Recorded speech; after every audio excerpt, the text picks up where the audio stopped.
are we referring to? Okay, I'm assuming we all Well, have the tweets that we're gonna read out, let's right? just call You her guys by do. her name I or was just gonna whoever. say, yeah. How do okay to introduce? I'm gonna say that this is gonna be a reactionary episode to tweets from, and do I say the The transformed transform wife because wife. she doesn't use Yeah. her name anymore. So if you say Lori, no one's gonna care.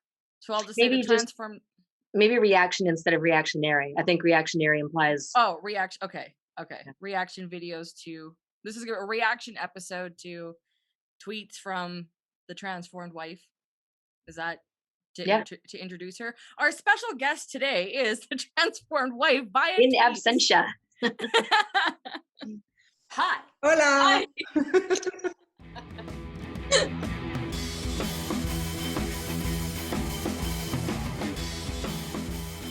Hi, I'm Isabel, founder and firebrand of the Uprising Spark. Hi, I'm Kristen, author of The Age of the Child.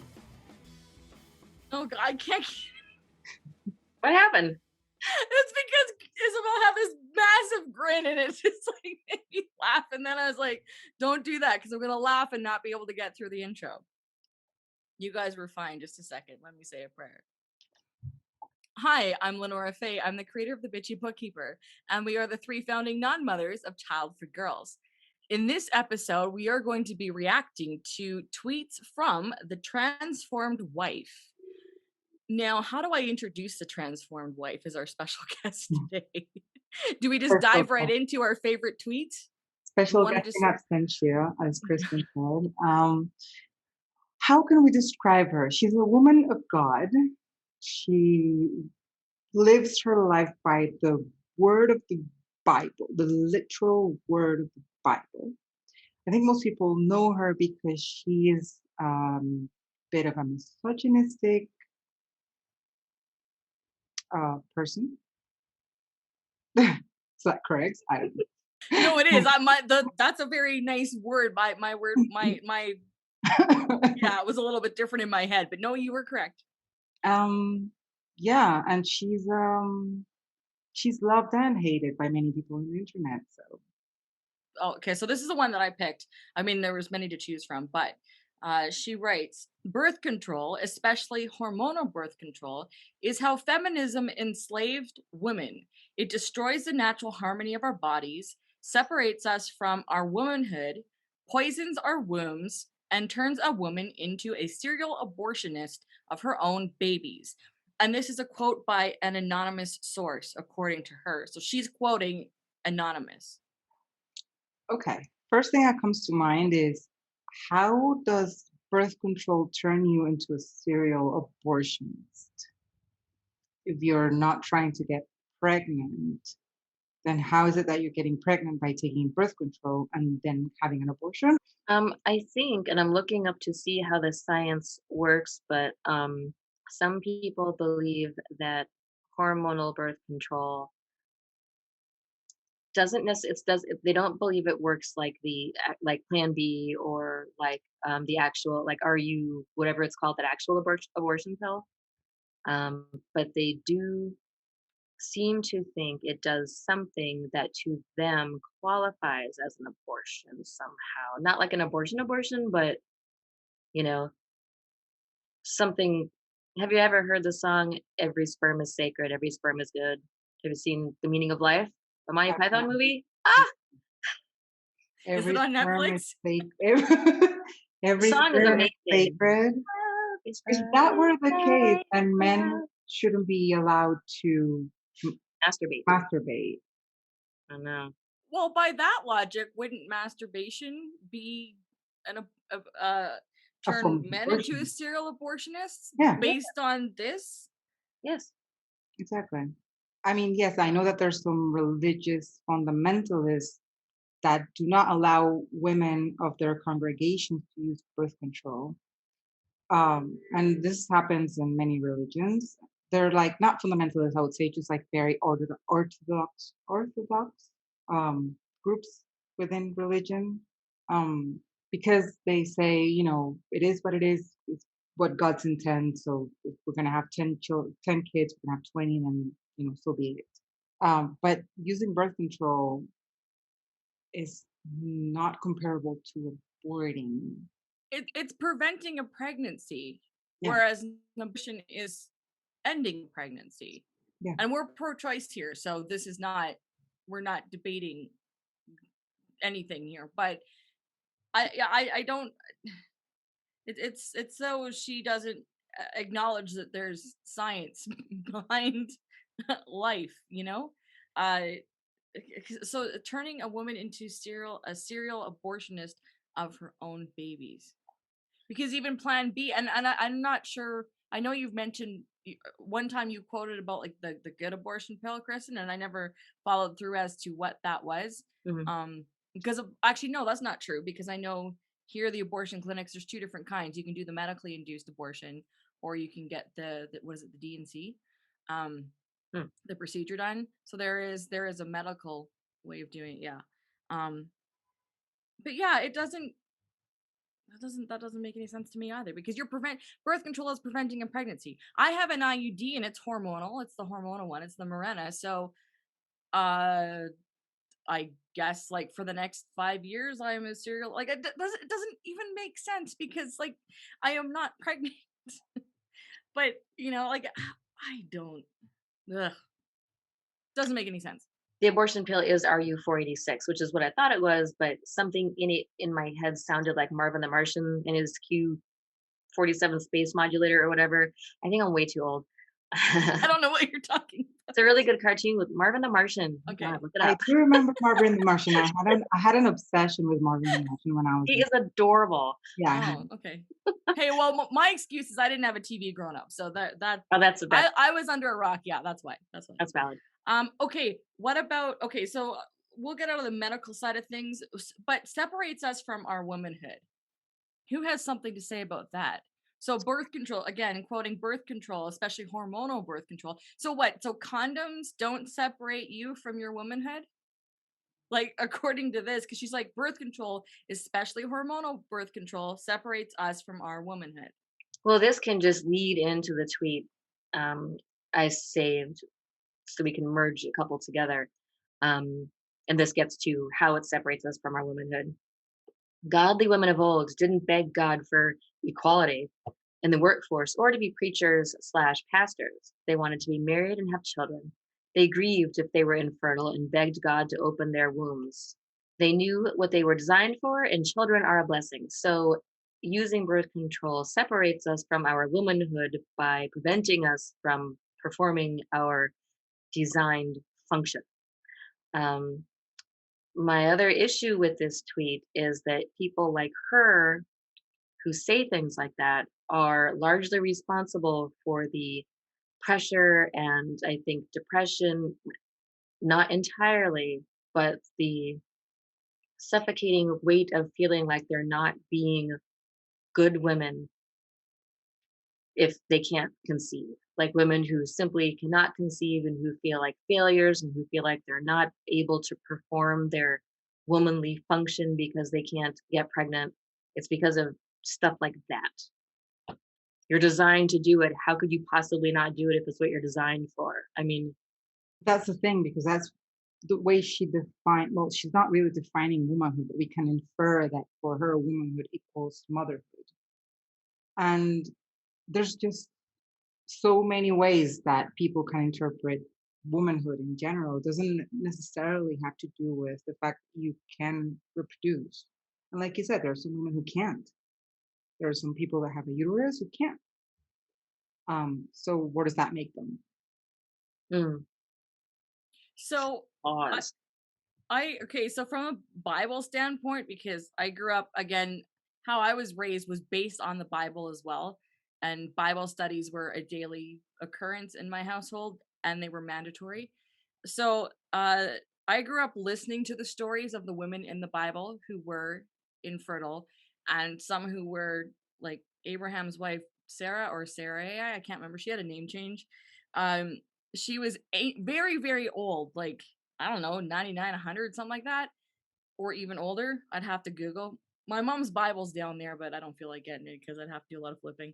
I kept it after she died. Anyway, so I grew up listening to stories of about infertile women, and it was such a big story. Like it was, people always referenced it about how, yes, they were barren and that was bad. And so they had to go through all these tests before God blessed them with children.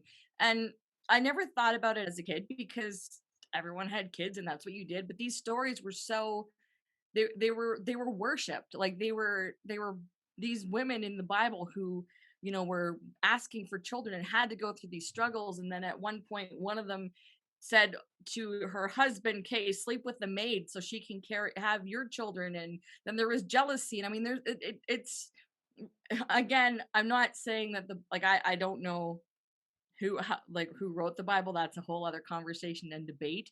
But growing up, I heard these stories all the time, and these women are martyrs. They're put on pedestals, and like in the context of my particular religious sect slash cult, whatever, um, they they were admired, and then eventually they had children, or children played a big part in the story. And so I look at transformed wife, and I mean, she is, strictly by the Bible, so of course she's going to be referencing them, like, because they're considered so godly in the Bible.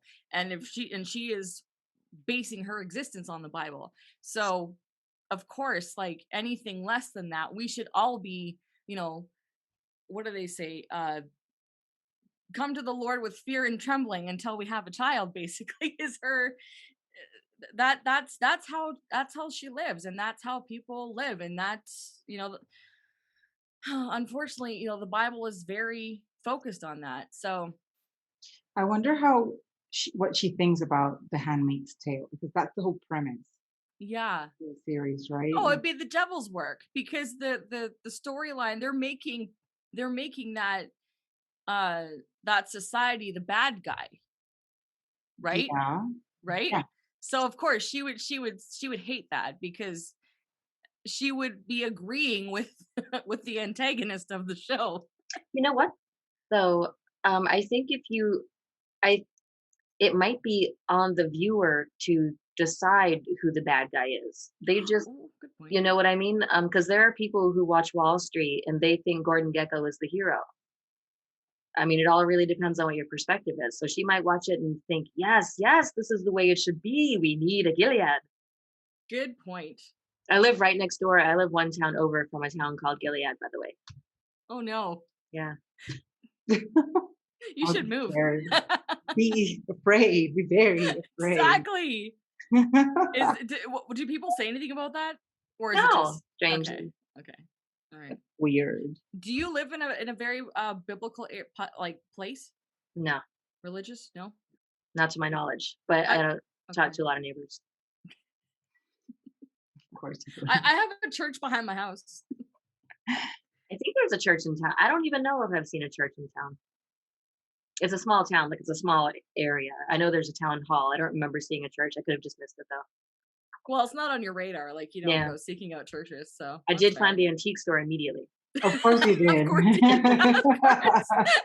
Of course you Did you did. buy any more lamps? Did you stay away from the No, lamps, no, Chris? but they have oil lamps I want. Like it has a little finger hook Ooh, in it, like an old oil lamp. When the okay. power goes out, you need one. I think.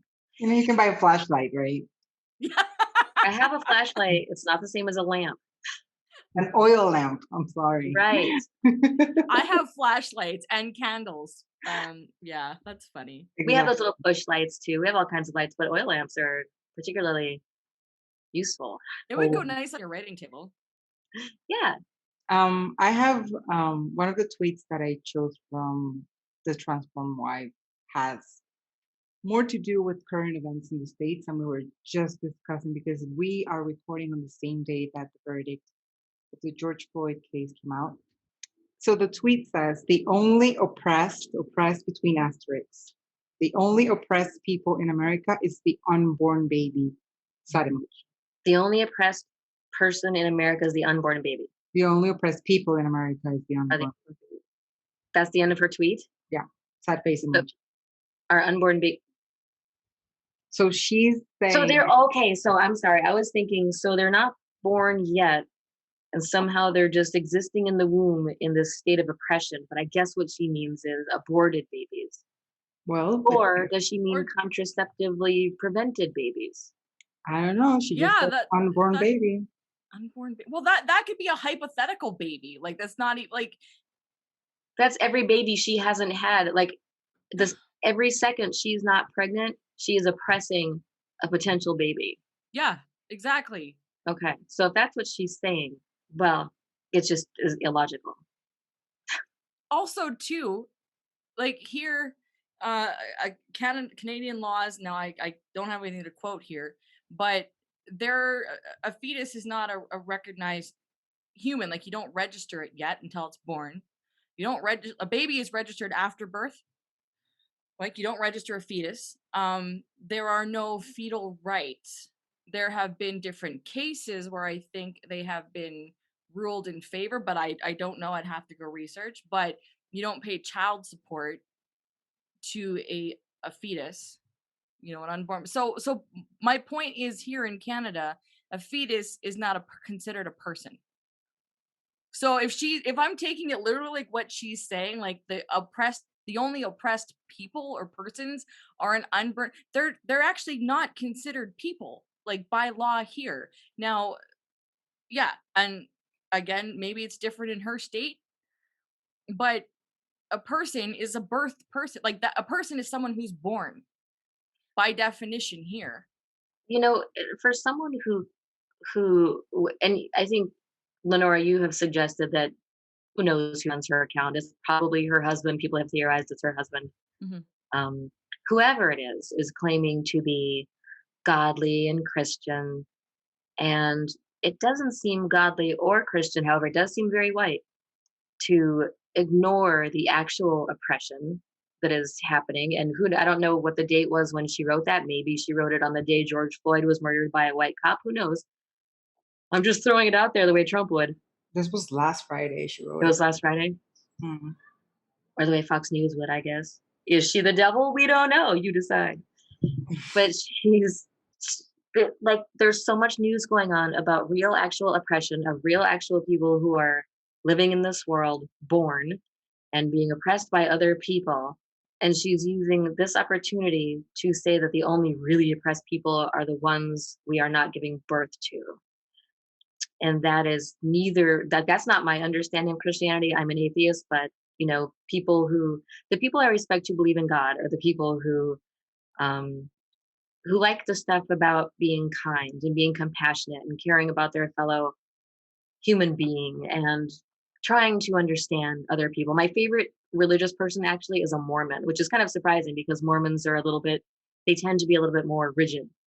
But this guy is a religious person in the truest sense of the word, and that he's very nice, he's very caring, he's very open minded and listens to other people's views. It doesn't mean he changes his views, but he doesn't put other people down for not believing what he believes. And he's just a nice, nice person, which the transformed wife or her husband are clearly not. And so I don't even know why they have so many followers because they are truly just despicable people. Well, that just says who is following them. We don't follow them. We just go to her page for entertainment. I know, but Um, people I think are people, especially people who are looking for leadership, and they they see her preaching this biblical mumbo jumbo, and they think this is the right thing to learn, mhm. and so they think they've found some kind of religious mentor, and this mentor is teaching them the worst possible stuff. Well, and also it's actually silent, like you saying oppression. It's silencing people's stories. It's silencing those who are actually oppressed. Right. And Yeah. yeah, like you know, again coming down to the argument of people were saying, well, all lives matter, or yeah, I'm a white person, but I'm not privileged. That those comments without the actual understanding of you know it's silencing and it's ignoring. And even when people again, this is going into again a race conversation, which is fine, but that's not what she's talking about. But And she ter- should be, though. Exactly what yeah, you're well, saying. She's not talking about it. She's yeah, pretending yeah, they aren't oppressed. yes, yes. Real oppression. And that's an example of silence, because she's not, she's ignoring everything. um look, the unborn babies, and to me that means those that are hypothetical, like potentially could be born if two people had sex, or I don't, or however else babies are born. What gets me is, the word only, because it's like, Yeah. if you're born, then it doesn't fucking matter what happens to you. That's not oppression, whatever it is. You can be enslaved, you Mhm. can be, I have no idea. There's just so many crap going on in this world right now. It doesn't fucking matter. That's not oppression. All that matters is that all the babies are born. But after they're born, we don't give a fuck, basically. And it pisses me off.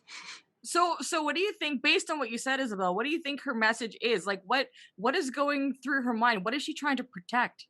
If she's saying that, like if her only care is about babies being born, who cares about what happens after them? What is she? What's her agenda? What is she saying? Is it she just wants to see more babies, and then what's the point of But her even saying that? we all know that she's completely anti-abortion. Like, we know Mhm, that. That's not pro-life. It's just anti-abortion. And I think the whole idea behind that was, it was like sort of like saying in a way that the most important thing right now is to make sure that abortions, like, people cannot abort anymore. Like, don't people in general don't have a choice right. to not have children. That's like more important as an oppression to somebody who's not even born than anything else that's happening right now, which is completely misguided and not true and just so wrong in so many ways. Given the current events that are happening right now in the States, because we know Yeah. she's from the States. So it's like, I think she's like trying to drive attention from this very important issue to something that she feels is more important, which is just not completely like Well, taking abortion off motherhood. the table. Huh? Yeah, like cuz she's all about motherhood. Like that's the only role for a woman. Yeah. So that does make sense that she would say it like that, because she just wants every single woman that has ever existed and who ever will exist to be a mother, and that's it. Like, you don't leave your house, you're a mother. And also, given her age, she is a grandmother, so what does she do now? I mean, her children are raised. And she never talks about her grandkids. She just scolds women for not having babies. So, okay. No, I now understand why she would say that, because her whole thing is to teach that it's godly to be a mother, and that's it. End of story. Did you And see the tweet? submissive. Yes. Oh goodness. I have a comment, but um Well, she does explain in one of her tweets that submissive does not mean subservient. Not quite sure if she clearly distinguished between, the two words, but hmm. sorry about that dog. It's not Is my that your dog. Oh, it's not your dog? Oh, okay. No, it's a dog across the street. Oh. Does that dog and Lenny have play dates? No, I hate that word, Oh. by the way. If I were a mother, that would probably be my pet peeve. I would never, ever say the word play date. And then, the worst, just a little offshoot here, the worst thing I think about being a parent is you have to go along on these play dates. It used to be that parents would just drop you off and be like, see ya. But now apparently you have to hang out with the parents too. Ugh. My brother and I were talking about that on his podcast. He's like, I need more child-free friends. Because he hates the forced interaction of, you have to yes, set up a time and date for the parents, the kids to come over, making sure you know whose house they're going to. But he's just like, I mean, that's okay. I mean, I would want to probably know something yeah, about, but but the I wouldn't fact that want them you to come in. exactly, and that's the thing. It's like, and some parents want to do that, Yeah. where it's like, oh, our friends are kids, let's be friends. It's like, no. Mhm. This tweet, she says, some will argue that it's dangerous for women to have more than a few babies. My grandmother never used birth control and had her seventh at 47 years old. She was as healthy as a horse and lived well into her 90s. We were created to have children. Well, that's just like an anecdotal story, man. That's not evidence. just because your mother, was it her mother Yeah. who had Oh children no, up her to was their her 80s? grandmother. It was Her her grandmother. grandmother. So her grandmother went on reproducing probably, oh my God. Okay, so I'm 46. I'm turning 47 in June. I Ooh. cannot imagine having a baby next year. So okay, so think about it. Now you bring up her age. So this woman, transformed wife, is what, 60 something in real life? Mm. So she's 67, or sorry, she's 60. She's got to be in her 60s right now. She's at least 55 plus. So this, she was referencing her grandmother.